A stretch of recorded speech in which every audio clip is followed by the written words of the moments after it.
जब भी दुनिया के ताकतवर देशों की बात आती है तो हमारा ध्यान तुरंत भारत, अमेरिका, चीन, रूस, ब्रिटेन और जर्मनी जैसे बड़े देशों की ओर जाता है। लेकिन क्या हमने कभी सोचा है कि Tuvalu, Kiribati, Samoa, Marshall Islands और फीजी जैसे छोटे देशों की भी चर्चा होनी चाहिए?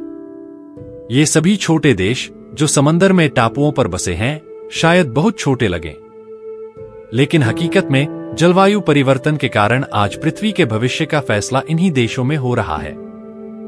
समंदर का जलस्तर बढ़ रहा है और इन देशों का अस्तित्व खतरे में है।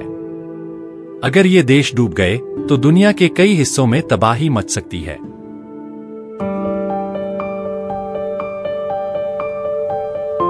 तुवालू प्रशांत महासागर के दूरस्थ हिस्से में स्थित एक छोटा सा देश है। करीब 11,500 लोगों की आबादी वाले इस देश में जिंदगी बेहद साधारण और शांत है, पर जलवायु परिवर्तन की वजह से अब यहाँ के लोग संघर्ष कर रहे हैं। तुवालू एक राष्ट्र जिसमें 9 छोटे द्वीप शामिल हैं, विशाल प्रशांत महासागर में स्थित। इसका उच्चतम बिंदु समुद्र तल से मुश्किल से 4.6 मीटर ऊपर है। यह भौगोलिक वास्तविकता तुवालू को जलवायु परिवर्तन के प्रति सबसे संवेदनशील देशों में से एक बनाती है। विश्व बैंक के अनुसार इसे समुद्र के बढ़ते स्तर का सामना करना पड़ रहा है, जिससे 2050 तक इसकी अधिकांश भूमि जलमग्न हो सकती है। इतना छोटा देश वैश्विक जलवायु चर्चाओं पर इतना बड़ा प्रभाव कैसे डाल सकता है?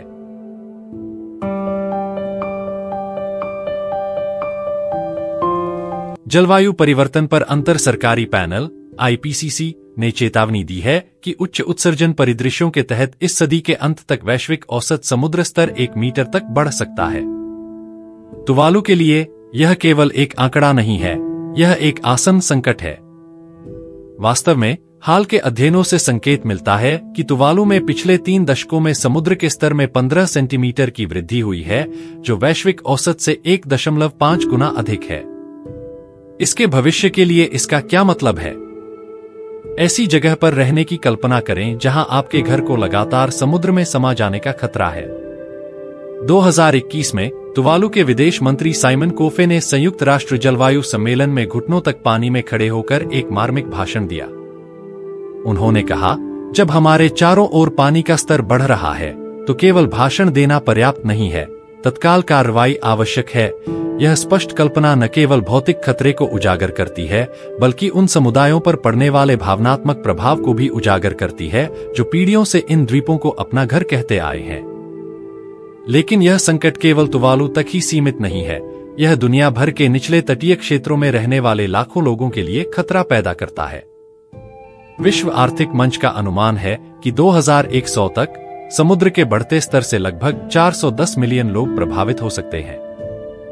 क्या हम अपनी निष्क्रियता के परिणाम भुगतने के लिए तैयार हैं?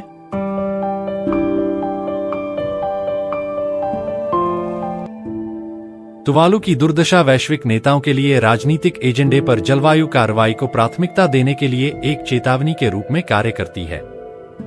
इन चुनौतियों के जवाब में तुवालू ने अंतर्राष्ट्रीय सहायता और साझेदारी द्वारा वित्त पोषित कई अनुकूलन परियोजनाएं शुरू की हैं।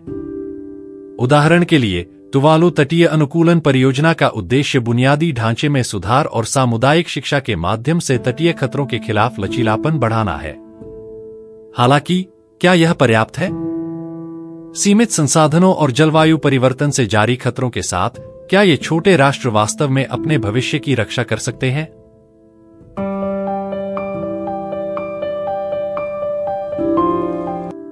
जैसे जैसे हालात बिगड़ते हैं, कई तुवालुवासियों के लिए प्रवासन एक तेजी से व्यवहार्य विकल्प बन जाता है।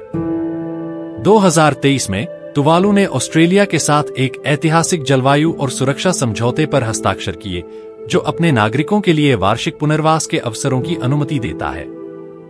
फिर भी किसी के लिए अपनी मातृभूमि छोड़ना कभी आसान नहीं होता। अपनी जड़ों को त्यागने का क्या मतलब है? कई लोगों के लिए यह निर्णय भावनात्मक उथल-पुथल और आगे क्या होगा इसके बारे में अनिश्चितता से भरा है।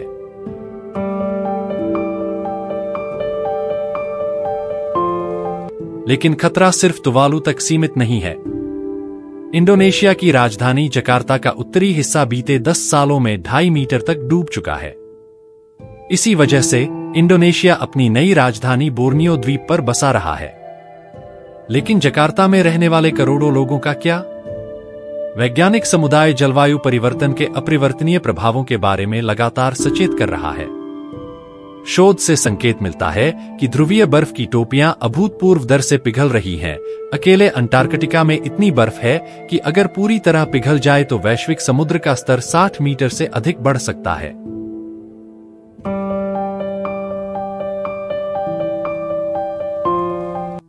यदि हम ग्रीनहाउस गैस उत्सर्जन पर अंकुश लगाने में विफल रहे तो क्या होगा? परिणाम न केवल द्वीपीय देशों के लिए बल्कि संपूर्ण मानवता के लिए विनाशकारी हो सकते हैं। पृथ्वी के ध्रुव, जहां लाखों सालों से बर्फ जमा है, अब पिघल रहे हैं। अंटार्कटिक महाद्वीप और ग्रीनलैंड में इतनी बर्फ है कि यदि ये पूरी तरह पिघल जाएं, तो समुद्र के स्तर में वृद्धि हो सकती है। आप कल्पना कीजिए, दुनिया के तटीय शहर जो आज आबादी और समृद्धि का केंद्र हैं, एक दिन अचानक जलमग्न हो सकते हैं। क्या हम आने वाली पीढ़ियों के लिए एक बर्बाद होती धरती छोड़ रहे हैं?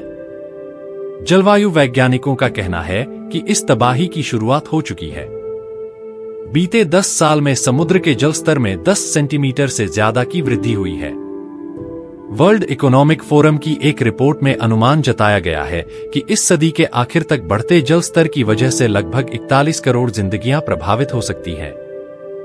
यह वह लोग हैं जो समुद्र के जल स्तर से 2 मीटर से भी कम ऊंची जगहों पर रहते हैं।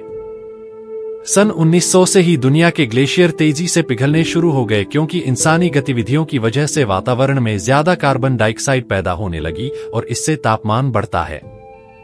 वैज्ञानिकों का अनुमान है कि आने वाले दशकों में हम कार्बन उत्सर्जन में बड़ी कटौती कर भी ले तो भी इस सदी के आखिर तक हम 1/3 से ज्यादा ग्लेशियरों को पिघलने से नहीं बचा पाएंगे। और बात समुद्री बर्फ यानी सी की करें तो आर्कटिक में सबसे पुरानी और सबसे मोटी 995% बर्फ पहले से ही पिघल चुकी है।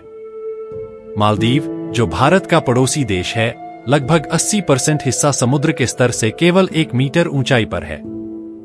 2009 में मालदीव के राष्ट्रपति ने अपने कैबिनेट की बैठक समुद्र के अंदर रखी थी ताकि दुनिया का ध्यान इस गंभीर खतरे की ओर आकर्षित किया जा सके। आज मालदीव फ्लोटिंग सिटी यानी तैरता हुआ शहर बना रहा है। क्या ऐसा समय आ गया है जब हमें तैरते हुए शहरों में रहने के लिए तैयार होना होगा? और क्या यह समाधान हमें जलवायु संकट से बचा सकेगा? दोस्तों, ये खतरे केवल छोटे देशों के नहीं हैं, बल्कि हमारी पूरी पृथ्वी के हैं। क्या हम इस संकट को केवल सरकारों और संगठनों पर छोड़ सकते हैं, या फिर हमें खुद जिम्मेदारी लेनी होगी? अगर हम व्यक्तिगत स्तर पर छोटे छोटे कदम उठाएं, जैसे कार्बन उत्सर्जन को कम करना, प्लास्टिक का कम उपयोग करना और पेड़ लगाना, तो ये छोटे छोटे कदम मिलकर एक बड़ा बदलाव ला सकते हैं। आप क्या सोचते हैं? क्या हम इस लड़ाई में जीत सकते हैं? क्या हम आने वाली पीढ़ियों के लिए एक सुरक्षित धरती छोड़ सकते हैं? जैसा कि हम तुवालू और इसी तरह के देशों की दुर्दशा पर विचार करते हैं, हमें याद रखना चाहिए कि उनका संघर्ष हमारा भी संघर्ष है। इन द्वीपों का भाग्य एक अनुस्मारक के रूप में कार्य करता है कि जलवायु परिवर्तन कोई सीमा नहीं जानता, यह हम सभी को प्रभावित करता है। तो आइए मिलकर एक प्रयास करें। यह केवल तुवालू, जकार्ता या मालदीव की कहानी नहीं है, बल्कि हमारी और आपकी कहानी है। इस धरती को बचाने का जिम्मा हम सबका है।